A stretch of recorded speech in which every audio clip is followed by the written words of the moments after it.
오늘 말씀은 요한복음 18장 1절에서 18절입니다. 요한복음 18장 1절에서 18절이고요. 제목은 회복, 인생을 바꾼 쓴 잔, 인생을 바꾼 쓴 잔이라고 하는 제목입니다.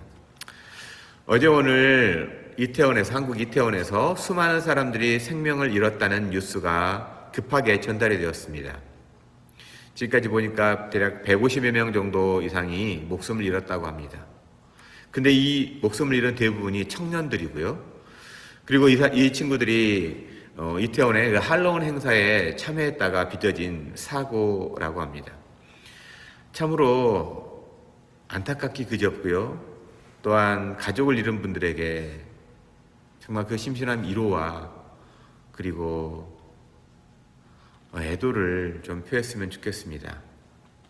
누군가의 아들이고 딸이고 또한 누군가의 친구이고 누군가의 손자이며 누군가의 애인이기도 하는 또 누군가를 돌봐야 되는 사람이 있는 그런 친구들인 것 같습니다. 이렇게 연결되어 있는 살아있는 분들께 성령님의 위로하심이 있기를 기도합니다. 이런 안타까운 사고를 접하고요. 인터넷 댓글에 서양 귀신 행사에 참여해서 그런 것 아니냐고 하는 이 망발에 가까운 글도 보이는데 참 그런 글을 볼 때마다 마음이 불편하고 역겹습니다. 8년 전 4월 16일 수학여행을 가던 고등학생들과 또 선생님들 300여 명의 안타까운 목숨을 잃었을 때 교통사고라고 했던 일명 태극기 세력이라든가 어버이 연합이라든가 무슨 아줌마 부대 같은 사람들, 더 나아가 자기 자식이 왜 그렇게 죽었는지 알고 싶어하는 부모들을 향해 시체 장사한다고 했던 정치인들, 극우 세력의 그 막말이 떠오르기 때문에 그렇습니다. 근데 이처럼 이 역겨운 말을 하는 분들 중에 교회 다닌다고 하는 분들이요, 오래 신앙생활을 했다고 하는 분들이 있는 것 같아 너무 마음이 아프고 역겹습니다. 아마도 교회는 귀신 행사에 참여했다가 하는 이런 프레임으로 교회 내에서 먼저 또 카톡이 돌 것 같습니다. 이런 대참사는요, 그곳에 모이는 사람들의 잘못을 말하기 전에 그 행사가 어떤 행사이건 간에 질서를 유지하고 생명을 보호해야 할 책임을 가진 공권력, 그 공권력의 부재에서 온 사고입니다. 코로나 이후에 많은 사람들이 몰렸기 때문이라고 하는 핑계를 댈 수 있죠. 하지만 그 좁은 길에 10만 명 정도 몰릴 것이라고 예상되었음에도 질서를 유지할 책임이 있는 경찰이 배치되지 않았다고 하는 것, 이 무능한 행정이요, 무책임한 공권력에 민낯이 드러나는 것 같아요. 그것이 무슨 용산구라든가 어떤 곳에 파견이 돼서 인력이 안 된다 어쩐다 그런 말도 하고 핑계를 대지만 그곳에 10만 명의 사람들이 몰릴 거라고 알고 있었고, 행안부 장관은 큰 문제가 안 된다고 하는 그런 투로 또 얘기를 해서 많은 사람들의 또 이렇게 아픔을 더욱더 가중시키고 있는 모습, 이것이 바로 무책임한 모습 아닙니까? 또 해결하지 못하는 무능한 모습 아니에요? 사고가 발생했을지라도 사고는 일어날 수 있죠. 그 사고를 해결해 나가는 데 있어서 정말 뻔뻔스러운 모습들 아닌가 합니다. 그래서 요즘 한국을 보고 있노라면 삶의 방향은 같을지 모르지만 생각이 다르다는 이유로 엄청난 폭력을 행사하고 있다고 밖에 볼 수 없습니다. 힘을 가진 집단이 기득권의 위협이 된다고 여겨서 생각이 다르다, 다른 이념을 가지고 있는 집단이라고 낙인을 찍고 무차별 폭력을 가하고 있다고 밖에 볼 수 없죠. 그 폭력 앞에 앞장서는 집단이 무슨 교회 목사 또 무슨 장로가 있다는 것에 참 가슴칠 일이죠. 그런데 그런 일이 어제 오늘만은 아니더라고요. 오늘 말씀은요, 예수님께서 겟세마네 동산에서 기도하신 후에 종교 기득권층이 보낸 무리들에 의해서 잡히시는 장면입니다. 이렇게 잡히게 된 것은 예수님의 제자 중 한 사람 가룟 유다라고 하는 인물의 안내로 인해서입니다. 예수님께서 말씀해 주셨던 것, 성경과 자신들의 생각하는 성경이 다르다는 이유. 예수님께서 성경을 풀어서 계속 얘기해 주시잖아요. 공생의 기간 동안에 하나님 나라의 말씀들, 또한 특별히 모세 오경에 집중된 내용들, 하나님의 율법들을 하나님의 마음이 무엇인지로 풀어서 설명해 주고 계셨음에도 불구하고 이 모세오경을 너무 잘한다고 생각했던 이 종교 집단들이요, 종교 기득권층들이 예수님이 말하는 것과 자신들의 생각이 다르다는 이유로 예수님을 결박하기로 해서 대제사장과 서기관, 바리새인과 사두개인들이 연합을 해가지고 가룟 유다가 적극적으로 가담해가지고 일어난 사건이죠. 마치 예수의 제자라고 하는 이름으로 따랐지만 가룟 유다가 예수를 따르는 분명한 동기는 권력과 물질에 대한 욕망이었다는 것을 그대로 드러낸 거 아닙니까? 그렇다면 예수님은 가룟 유다의 이러한 내심을 몰랐습니까?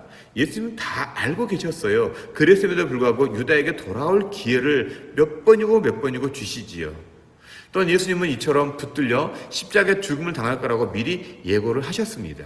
그러면서 이 고난의 잔을 피하고 싶었다는 너무나도 인간적인 모습도 성경은 가감없이 그대로 이야기를 합니다.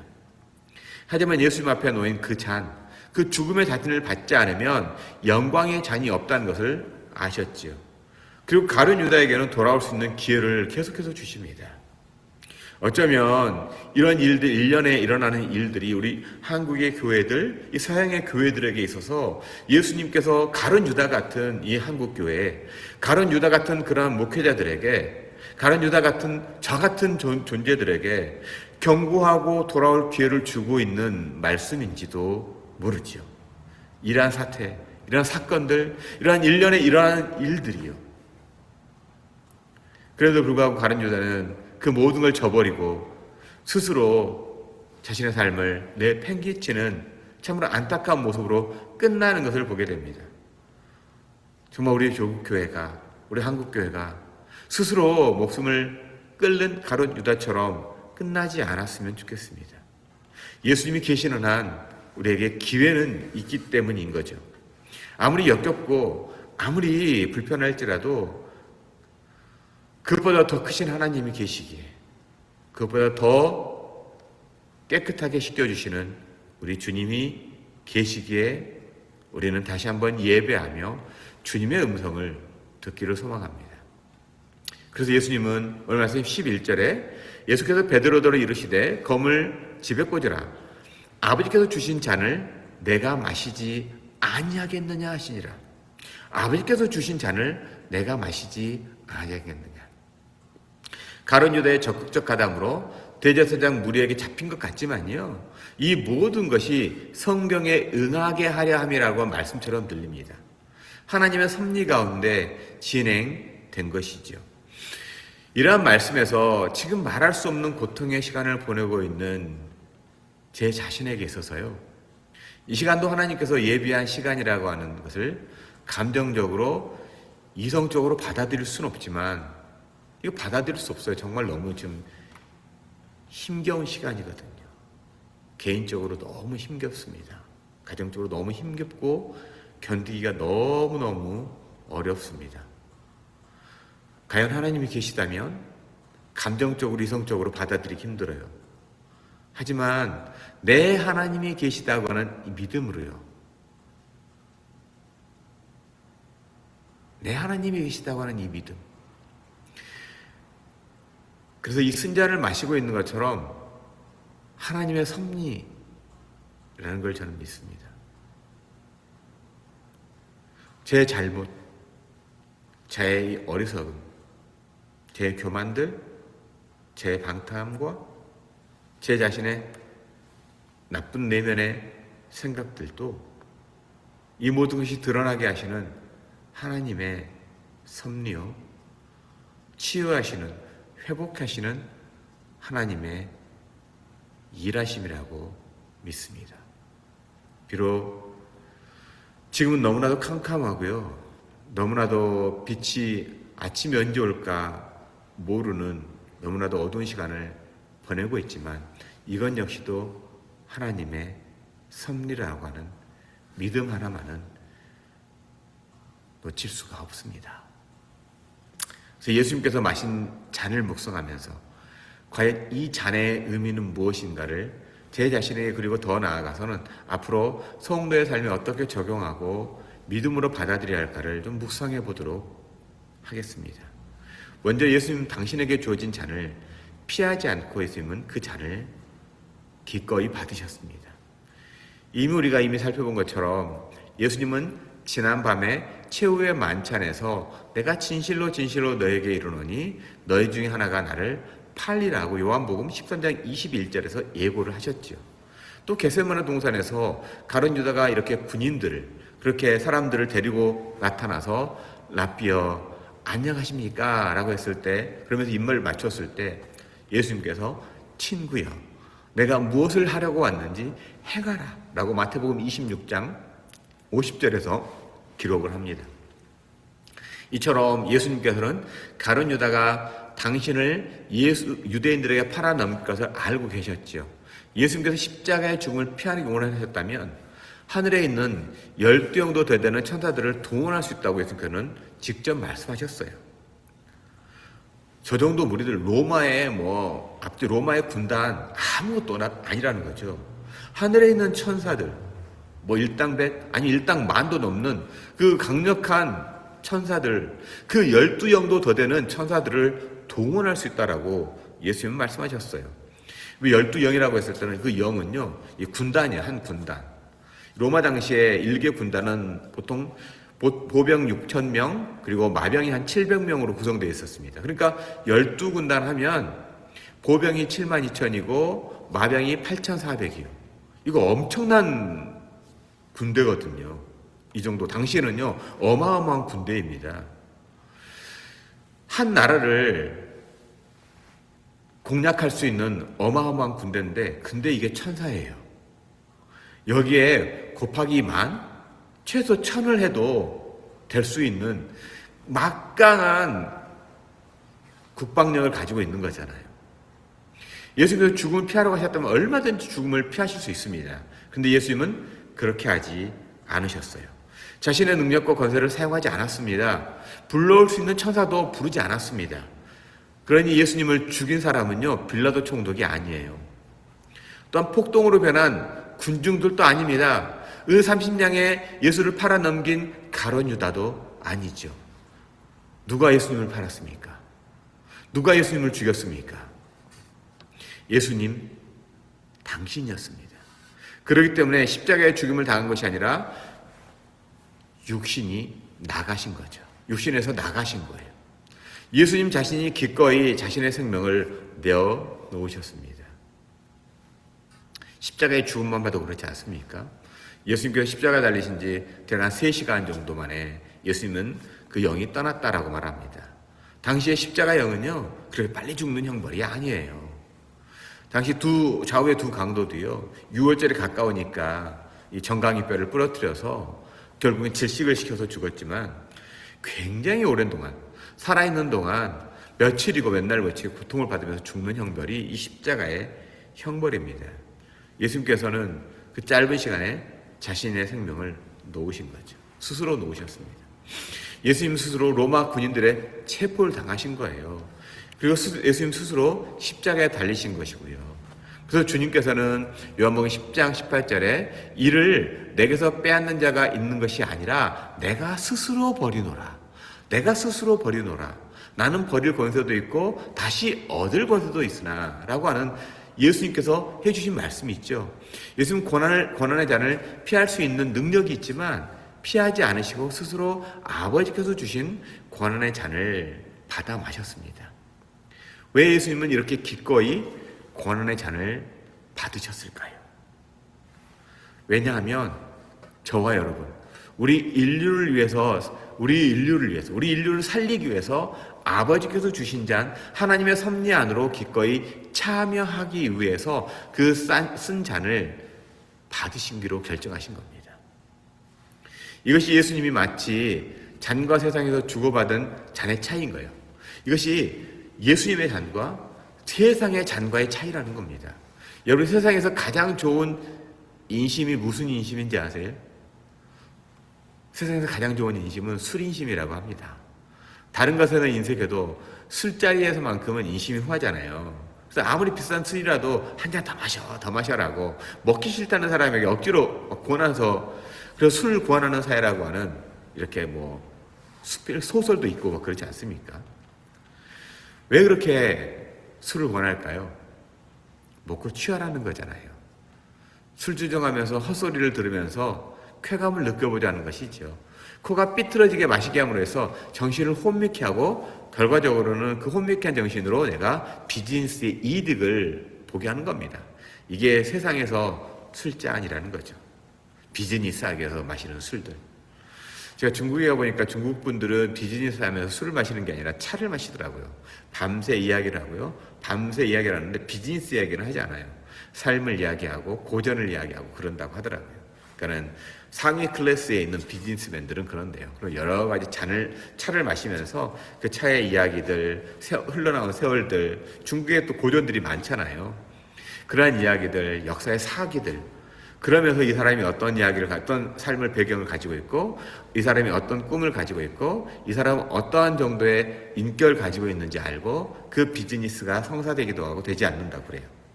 그게 중국의 이 비즈니스 방식이라고 합니다. 근데 우리 한국 분들은 술 마시는 거잖아요. 막 술 마시고 그냥 서로 흥청망청거리면서, 그리고 머릿속에서는 정말 혼미해진 생각으로 비즈니스 하는 걸 보게 됩니다. 세상에서 이렇게 주고받는 잔은 뭔지 몰라도 이렇게 불순한 동기가 있습니다. 하지만 예수님께서 마신 이 죽음의 잔만큼은 우리를 살리기 위한 잔이었다는 거죠. 예수님은요, 요한복음 10장 11절에서 이렇게 말씀하셨습니다. 나는 선한 목자라.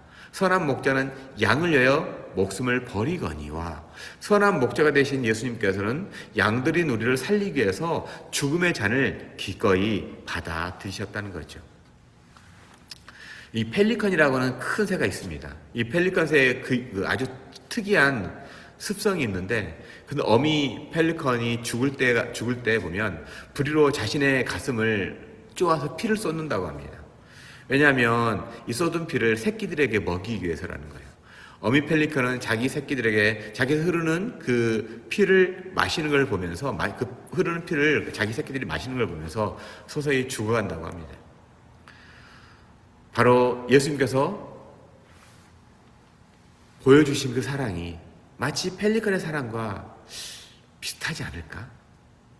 예수님은 자신의 목숨을 내어놓으면서 흘리신 그 피요, 그 보혈이 우리들에게는 덮여지지 않으면 우리는 그 피로 깨끗해질 수가 없잖아요.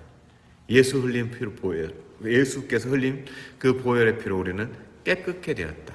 우리가 조금 전에도 찬송했던 것처럼 예수 십자가의 보혈로 우리는 정결케 되었다고 하는 것처럼, 그 예수의 십자가의 보혈이 없이는 우리는 정결케 될 수가 없다고 하는 것, 그걸 예수님은 아시기에 그렇게 자신의 고난의 잔, 십자가의 고통의 잔에서 자신의 모든 물과 피를 쏟으신 것, 그 죽음의 잔을 받아 마신 것입니다. 그래서 여러분, 예수님께서는요, 온몸으로 자신의 몸을 보여주셔서 말씀을 하신 것이지요. 자신의 몸으로 말씀하시는 거예요. 자신의 삶으로 말씀하시는 거예요. 우리는 이것을 들어야 합니다. 나에게는 이 고난의 잔을 피할 수 있는 능력이 있지만 내가 너를 살리기 위해서 이 잔을 마신다는 그 음성 말이지요.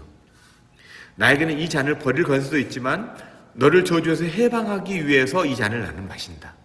내가 얼마든지 이 잔을 피할 수 있지만 나 자신과 우리 믿음의 형제 자매를 위해서 기꺼이 나는 잔을 마신다. 마치 소리 높여 외치시는 우리 주님의 음성을 들으시길 바랍니다. 예수님은요, 목숨을 빼앗기신 것이 아니라 스스로 버리셨어요.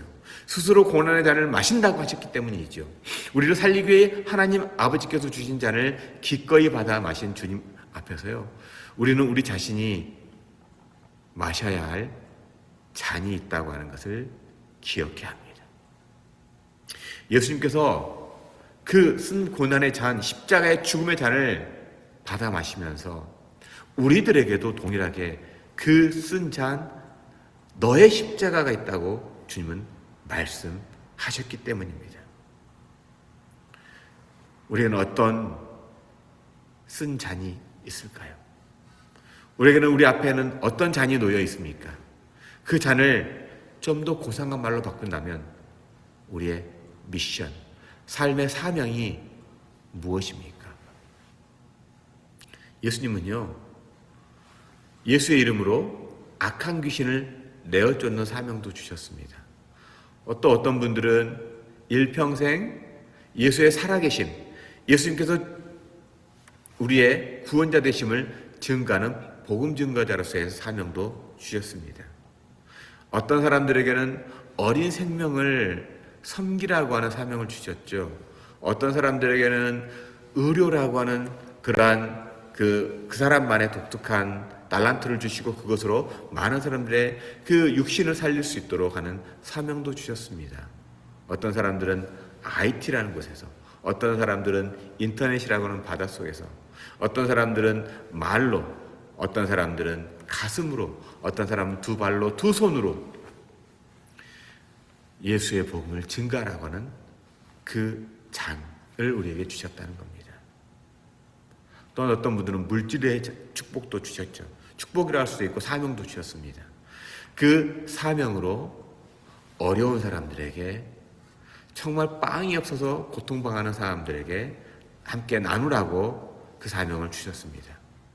하나님께서는요, 정말 다양하고도 다양한 그 사명을 성도들에게 주셨죠. 이것이 우리에게 주신 잔입니다. 이 잔을 마시는 것이 성도의 삶인 거고요. 그런데 우리 주위를 둘러보면 하나님께서 주신 잔을 마실 생각은 하지 않고 허구한 날 잔을 바꿔달라고 하는 분들이 많습니다. 나는 이 잔이 마음에 안 들어요. 잔이 예쁘지 않아요. 잔이 나에게 너무 작아요. 나에게 다른 잔을 좀 달라고 하나님께 보채는 거죠. 하나님께 주신 잔을 마시지 않고 왜 하필이면 나에게 이런 잔을 주십니까? 라고, 내가 세상 속에서 무슨 잘못했길래 나에게 이런 잔을 주십니까? 나는 이 잔 마시지 못합니다. 라고 불평하고 원망하며 살아가는 분들도 있습니다. 왜 하나님께 주시는 사명, 하나님께 주신 잔에 불평을 할까요? 그 잔을 저는 사명이 아니라 욕망이라고 선택했기 때문에 그렇습니다. 하나님께 주신 잔을 나에게 사명으로 받아들인 것이 아니라 나의 욕망을 잔이라고, 나의 욕망을 사명이라고 착각하고 있기 때문 아닌가 하는 겁니다. 우리는 종종 그래서 욕망을 사명이라고 착각을 하는 거예요. 그러니까 늘 불만족스러운 거 아닙니까? 사명을 위해 살아간다고 하지만 결국 욕망을 위해서 사는 거예요. 사명을 위해서 믿음이 있어야 한다고 하는데 욕망에 대한 믿음으로 살다 보니까 결국에는 다르다고 갈라서는 거예요. 우리가 사명을 가지고 살면요, 그 사명 하나 이루기 위해서 정말 하나님께 기도하고 그 사명을 위해서 삶을 살아갑니다. 그런데요, 욕망을 선택하면요, 욕망은 언제나 내게 불만족스럽거든요. 그렇기 때문에 갈라서는 거예요. 그런데 여러분, 예수께서 무슨 잘못을 했기 때문에 이 죽음을 잔을 마셨습니까? 예수님이 하나님께 아버지 나는 이 잔을 마실 수 없습니다. 다른 잔 바꿔주세요 라고 했습니까? 아닙니다. 하나님 아버지께서 주신 잔을 도수장으로 끌려가는 어린 양처럼 묵묵히 받아 마셨지요. 순종함으로 나아가셨습니다. 결국 예수님의 순종함으로 말미암아 우리에게 영생의 길이 열렸고 축복의 길이 열렸고 은혜의 길이 주어지게 된 거죠. 그래서 성공의 비결이 뭡니까? 잔을 바꿔달라고 때를 쓰는 것이 아니고요, 하나님께 주신 잔을 우리는 받아들이는 거예요. 인정하는 거예요. 그리고 그 잔을 마시고 삶을 살아내는 거예요. 이것이 욕망이 아닌 하나님께 주시는 사명을 감당하며 살아가는 거예요. 이것이 성도의 가정이고요, 성도의 삶입니다. 성도의 일터이고요, 성도가 삶을 살아가면서 살아가야 하는 목적입니다. 이것이 바로 우리에게 주신 잔인 거예요. 교회가 교회되는 것은 욕망을 따라가는 것이 아니고요, 욕망이 믿음을 대신하거나 욕망이 사명을 대신할 수 없습니다. 하나님께 주신 사명, 하나님께서 주신 그 잔을 가지고 살아가는 삶인 거죠. 예수님께서는 그래서 이 잔은 아버지께서 내게 주셨다. 그러므로 나는 이것을 바꿔달라고 할 수 없다. 나는 이것을 마시지 않을 수 없다라고 말씀한 겁니다. 이 시대의 교회요, 이 시대의 가정에, 특별히 저희 가정에 과연 하나님께서 나에게 주신 사명이 무엇입니까? 라고 묻고 또한 하나님께 주신 말씀으로 답을 얻어가며 그 사명으로 회복되는 교회, 가정이 되기를 저는 소망합니다. 그래서 예수님께서는 우리에게 인생의 쓴 잔, 그 잔을 마시고 우리를 살리신, 우리의 영혼을 살리신 나의 구주라고 하는 것, 믿음으로 바라보고 고백하며 한 주간도 삶으로 살아내고 제발 역겨운 소리 하지 않고 정말 나에게 맡겨진 사명을 감당하는 교회의 모습, 다시 한번 사명으로 뛰어가는 교회가 되기를 주님의 이름으로 간절히 축원드립니다.